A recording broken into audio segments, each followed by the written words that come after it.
प्रभो मृत्युंजय ठाकुरे बाबा धवलेश्वराय बालालिंगाय नमो नमः। दीपं ज्योति परम ब्रह्म दीपं ज्योति जनार्दन दीपहरतु मे पापो पूजा दीप नमस्तुते।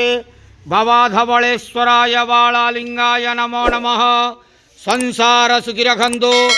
आज शिव चतुर्दशी बेढ़ा उपवास शुभ गुरुवार रे समस्त श्रद्धालु भक्त मानू आशीर्वाद करंतु, मनस्कामना पूर्ण करंतु। समस्त शिव चतुर्दशी व्रतधारी मानकर मनस्कामना पूर्ण करंतु। कर्म क्षेत्रोन्नति करंतु, ग्रहरिष्ट खंडन करंतु, जगतर मंगल करंतु, विश्वर कल्याण करंतु, आपणकर नाम विख्यात करंतु, सेवकर डाक श्रवण करंतु। समस्त गुआवसा भक्त मानकर मनस्कामना पूर्ण करंतु।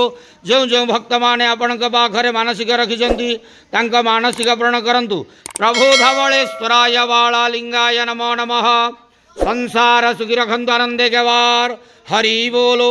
आज शिव चतुर्दशी बेढ़ा उपवास शुभ गुरुवार रे समस्त चतुर्दशी व्रतधारी मानकर मनस्कामना पूर्ण करंतु, आनंदे गवार। हरि बोलो। बाबा धवलेश्वराय बालालिंगाय नमो नमः।